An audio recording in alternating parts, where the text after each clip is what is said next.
Okay, so we learned yesterday, we had the story of Nakdim Ben Gurion, which the son was moved up because of him.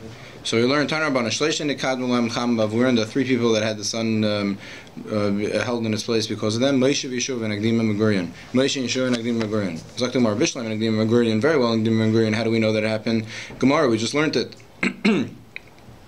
Yeshua Nami Kroksiv Yidam Hashem Virei Chamat, and Yeshua also says clearly in the pasuk Al Moshe Menol. And how do we know that Moshe Rabbeinu held up the sun? Amar Blaza Asiya Echel Echel. It says Echel Echel because it says by Moshe Rabbeinu by the Melchama, by the war. It says Echel, and it says by Yeshua Echel also. It says Hacha Echel Teis Pachtecha V'Ksiv Hasam Echel Gadlecha. So we compare, we make Exer Shava Echel Echel. Rabbi Shmuel and Achmeni Amar Asya Taste. The Exer Shav is not from there. It's not from the beginning, the Achana of the war. It's from the actual war of Yeshua. It's from Taste. Ksiv Hacha Echel Taste Pachtachav Ksiv Hasam Yem Taste Hashem Esamari. Rabbi Yechanan Amar Asim Gufa Dekar. Rabbi Yechanan says it's not from Exer Shava. We learn from the pasuk itself because it says Ashmin Yishmun Shemacha V'Rigzu. It says that your enemies, they'll be scared of you. When they be scared of you, when Moshe Rabbeinu held up the sun, so then the enemies were scared of him. Okay, we learned that what happens if one city has rain and the other city does not have rain, so both of them are laklala. So the Gemara says, Amar Yehuda Marav Ishtain laklala. Even the city that has rain, that's also a klala because it's going to have too much rain. The city that does not have rain is still part of the city that has rain in the sense that they're both a bad thing. Now we learned the pasuk says Yerushalayim will be like a nida, beinehem. They'll be separate like a nida. Amar Yehuda. So normally it's a curse. So Amar Yehuda, Amar Rav Lavracha. Yehuda Amar Rav says that there's a bracha to it. What's the bracha? Kin nida. It's like a nida. That what? The man nida yesh leheter. Just like a nida has a heter. After the mikvah, after Yerushalayim yesh letakana. So to Yerushalayim one day it won't be a nida either. It'll go back. It'll revert to its glory. It's like almana. It means like a bracha. What's the bracha? It's like almana, not really like almana because its husband, her husband's not dead. Her husband's dead, there's no way back. But she's like almana because her husband went on a long trip. But he has a mind to come back. So it's just a current status, but one day it'll go back to its glory. Why call it a widow? You think we call it a husband who's gone away? That's called a husband that's like a widow. Now, because it feels like a widow now. Like a widow means that it's a temporary widow. And you'll be nevazim, downtrodden, shvelim, and low people. What does that mean? It's a bracha. Why? There won't be Reish Nahara, which is like a tax collector's big chashav of your career. He won't be so chashav. Rifti, and he won't be policeman. So what's the greatness of not having a good chashav career? So I saw the Rishonim say that because you'll have more time to learn. A person that has one of these busy careers doesn't have any time to learn at all. So this is a bracha that you won't be so powerful, you won't be so chashav. But with that, you'll have the goodness that you'll be able to learn Torah. V'hika Hashem Yisrael kashiyana dakana achia shaluni curse Klal Yisrael. He said Hashem should hit you like he hit the reed b'mayim. Amar v'huda marav bracha. There's a bracha to it. The what? Amar b'shmuel nachmeni amar b'yonison. It says that it's faithful, the hitting of a friend, but turned over. It's the opposite, the kiss of the enemy. What does that mean? It's better. The curse of Achia Shaluni, which is a friend to Etz Yisrael, better than the bracha of Bilam Rasha. It means that when a friend gives you a curse, it can be better than the bracha of an enemy. Why? How is it better? So Achia Shaluni kolon. What was the curse of Achia Shaluni? The curse was that kolon bekana. Amar lam, you said li Yisrael v'hika Hashem Yisrael kashiyana dekana. You should get hit. Hashem should hit you like you hit the reed. Makon is out with makamayim. This reed at the end of the day is in a place of water. And if you cut it off, it grows right back. V'shrash Reuben has many roots. Even though you have many winds coming and blowing, it will not blow it because it moves with the wind. It moves with the wind. When the wind stops, then the kana stands upright and it's back in business. Bergman benched them. They should be like a cedar. This cedar is not in a place of water, and if you cut it down, it can't grow back. It doesn't have many roots. It's true that all the winds in the world that come, they don't blow it away. But when a southern wind comes, it's very strong, and it will uproot it on its face. And it'll never grow back again. Not only is a reed better in just that it can last better, but even if you do uproot it, a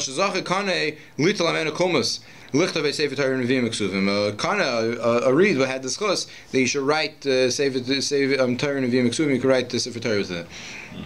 So I saw a pshat that this is going on Klal Yisrael. That even when you uproot it, you still have at least the Torah. Yeah, that's like a kane. The Klal Yisrael is like the kane, like the reed that they move along. That's the bracha that was intertwined in the curse. And the pen that you use, the quill, the pen that you not a quill, but the pen that you use for made out of the reed, that's like Klal Yisrael that at least has Torah and Nevi'im even if they're uprooted. Okay. Is a person should be soft like a reed and not hard like a cedar. And there's a story. Rabbi Shimon, Migdal Gadar. Rabbi Shimon came from a place Migdal Gadar. Rabbi. There's no place Migdal Gadar, but it just means like a high place, like a migdal, like a high tower, a gate of a high tower. And Mibesai Rabbi, what is it? Where is that place? Mibesai Rabbi came from the house of his Rabbi. So he learned a lot of Torah. And he was riding on a donkey, and he was touring. He was going on the edge of the river, on the beach. He was very happy. And he was feeling hardy because he learned a lot of Torah. So he went to his Rabbi, he learned a lot of Torah, and because he learned a lot of Torah, he felt very good about himself. And he felt very good about himself, he felt hardy.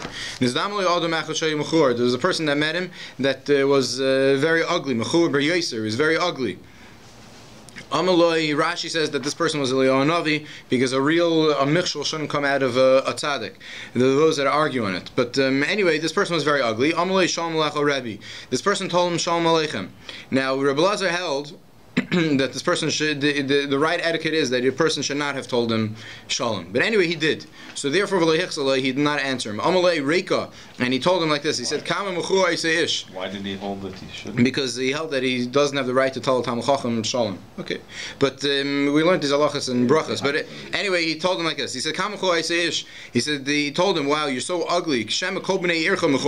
Maybe this mannerism that you got, that you told me shalom, maybe you're so all the people where you come from your city also are so ugly. Why do you make a bracha on him? What? Why do you make a bracha on him? Yeah, so I don't think it really means that he really looked ugly, like his nose. Make a bracha. Yeah. So Amalei Eini Idea. He told him. He answered back. He said, "Listen, I don't know." Ella. But he answered him like this. He said, "Listen, Ella leich va'amar lu'umen. If you're telling me that I'm so ugly, leich va'amar lu'umen shasani kam l'chur klizeh shasisa. Go tell the person, the maker. Go tell Hashem that how ugly it is, the kli that you made that's so ugly." Now Rabbi Lazar realized, he realized that he made a mistake and he sinned. He told this person that he's so ugly. He yard he came down of the donkey and he bowed down in front of him. He said, "I beg you, be meichel me." The mechur person told him, no, I'm not being meichel you, till you go to the person, the creator that made me. And tell him, how ugly is it, the kli that you made. Anyway, this person they continued going together. Until they got to Rabbi Lazar's town. When the people heard that Rabbi Lazar was coming, they went out to greet him. And they told him, Shalom Alecha, Rabbi, Rabbi, Meiri, Meiri. They greeted him, Rabbi, Rabbi, and Meiri, Meiri. So the mechur person says, who are you calling Rabbi? Rabbi, this person that you're going with you. Rabbi,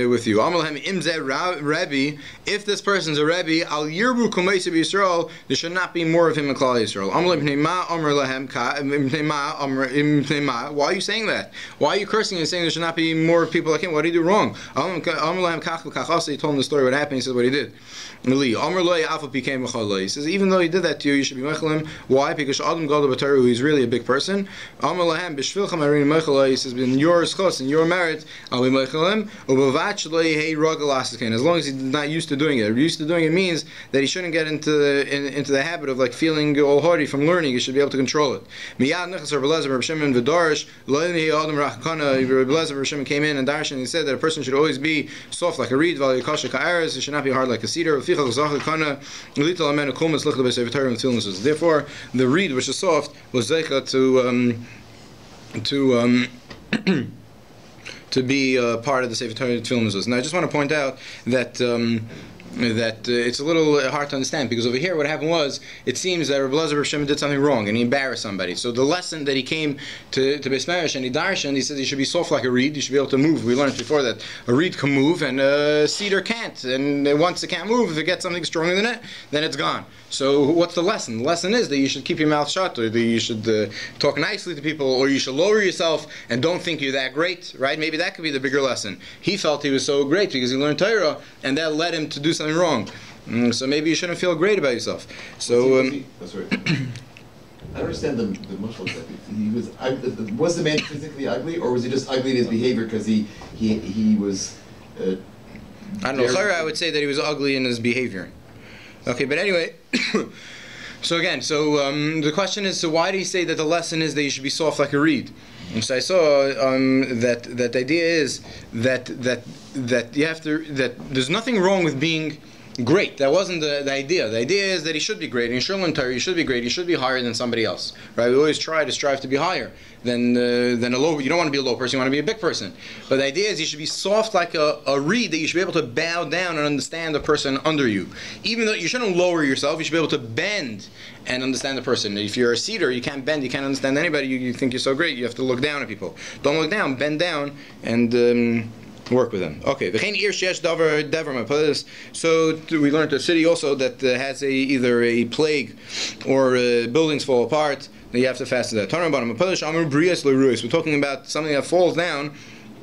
A building that falls down has to be a strong building, not a weak one. It has to be not ready to fall down, and not something that is going to fall down. I don't understand. It seems repetitive over here, because it says that it's a healthy, it's a good building, and it's not going to fall. And it's a weak building. That's a building that's going to fall down. So it sounds like it's repetitive. So the Gemara says, so really, you have a type of building that you could build it, and it's really strong, but because it's so high, so it was built like if you do structurally, that's very good for a small building, but not for a tall building. So therefore, it's considered a healthy, strong building, but it can fall down. Or what you have is like this: you have a strong building, but it's not good for its position, because if you build it on the river, the banks of the river, which is very windy there, so that might be the structure they built might be a strong building in an area that's not windy. But if you build it in an area that's windy, so the structure by itself is really strong, so that's brios. However, it's going to fall down. You understand? It's going to fall down because it's in a windy area. So there's two issues over here. First of all, the structure has got to be a strong structure. Secondly, it has to take in the surrounding factors around it, that it shouldn't be able to fall down because of, let's say, the wind or whatever other issues can come up. Softer lamb. Yeah. Yeah. Okay. So there was like a weak wall in Aryai. They have a cholif.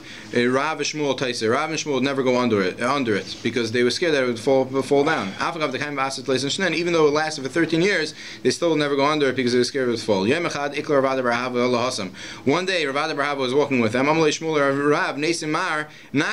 Rav, Shmuel told Rav, let's go around this wall.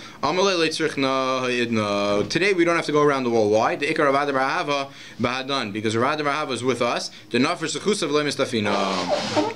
Because he had so many zchusim, so we're not scared that the wall's going to fall down because of Rav Barhava is there. Rav Huna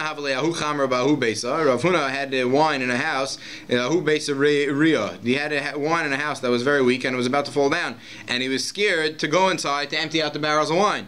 And he wanted to empty it out. So what did he do? He got Rav Barhava to come to that house. He started schmoozing with him and learning. till he emptied out all the wine. So he got there, he has protection there, and he emptied out all the wine, and then, Basa Nafik, they left the house. Nafal Besa, the house fell down right when they left. Agash Rabbi realized what happened, and that he called him there, even though it was weak and it was a nace. Ikbid, he got angry. Savalak Yehad Rabbi, he held like Rabbi that what loylam al yamid adam b'makom sakana v'yemer oisen li nes. A person should not stand in a sakana and say make him a nes. Shem ein oisen li nes. Maybe he won't make a nes. Imtin shalem oisen li nes. Menachem li zechus. And the truth is, even if you do make a nes, then you lose your zechus. Amar Chana Ma'ikra Dechsiv Ketantim Chal Chasadim Chal Emes, like it says in the pasuk that Yaakov was scared that he lost out. He wouldn't get Chesed and Emes because he had too many. Nisa made for him. Okay. They asked,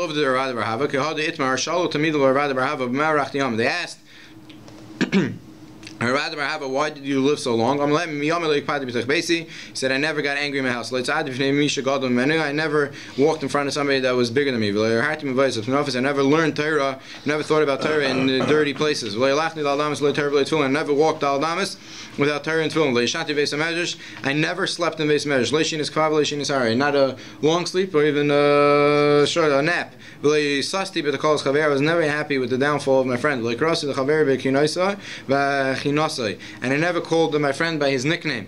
And those that say by the nickname of his family, meaning like you call a guy, yeah, he's the Polak, he's the short family, I don't know, whatever, some family derogatory. So brings down even a nickname which is positive. Yeah. Not even a negative. Okay, but I think that you're allowed to though. Okay. No, but he says over here that's why he had Richas Yom. That's Richas. Okay, very good. Amali Rav Rafam Rapapa, Lemel Mar Mahani Milam Alaisa, Dava Avd Rav Huna. Tell us something good that Rav Huna used to do. Amali Ben Kusala the Kernis says, I don't remember anything from my youth, but Bisibusa the Kernab, I remember by the older days.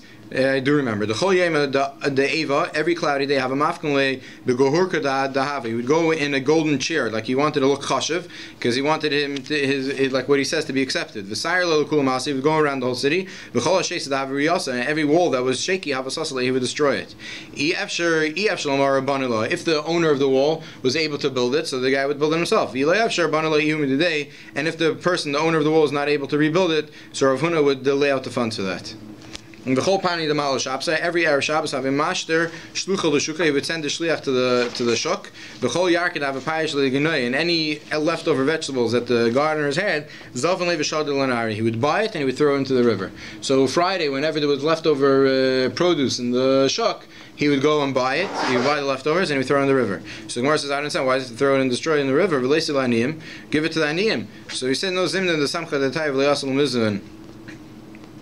Because sometimes they'll rely on it and there won't be anything extra. So he didn't want the long-term solution to be that the aniyim should rely on him, and then they won't have. Yes. First person quoted here, all the way back, was Ben Gurion. Is there any other places they say Ben Gurion? That's Ben Gurion got this name from Ben Gurion. I mean, just noticed it here. I don't know. Yeah, I think that he's the only Ben Gurion we have to go by, but I'm sure it's a family name. What? It was in yesterday's DAF. You have to ask a Zionist rabbi. You got the wrong guy. Yeah, but it seems it was a family name. Okay. Maybe that's, I don't know, you think that's where he got it from? Okay, anyway. Maybe checked his lineage. Carry on. Yeah, so anyway, so the Gemara says like this, fine. So he didn't give it to a poor person because he didn't want them to rely on it. So why didn't he give it to animals?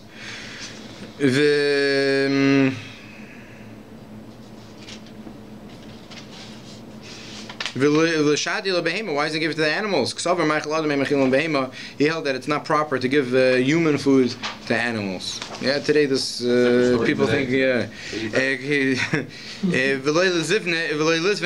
so he says I don't understand. He doesn't want to give it to poor people, doesn't want to give it to animals, so just don't buy it at all and let it stay there and I don't know, let the process happen by itself. So the Gemara says no, because he wanted a long-term solution, and what's going to happen is and that if he's not going to buy it, then the people, the gardeners, will cut less of the produce. They'll bring less. And if they'll bring less, there'll be less food available. So okay, so that's why he did what he did. When he had some medicinal products or something, he would hang it up outside his house. Anybody that needs should come and take this these stuff. Most of the shifts, those that say that he did it like it was like shadim problems, that the people should wash wash their hands. Have a gomer. Have a monach kuz demaya. What did he fill up and put outside? He would fill up a barrel of water. V'dal leva amar kol the tzarich leis of leil. He says anybody needs to wash their hands should come and wash their hands over there. Kavakarach rifsa, when he would break bread, when he would eat, have a pasach lebave, he would open up the door of the house. Anybody that needs to eat should come in. Rava said, I could do all these things. Besides this, besides inviting people to come and eat with me, I can't do that. Why? Because there are too many bnei chel, either there's too many, the soldiers, right? They had the soldiers would come in and the army, and they would take food from the people. So he says if he would show that to the soldiers, then there would be too many, everybody would come take everything away, or there were too many aniyim and he wouldn't have enough food for them. Go ahead. Where did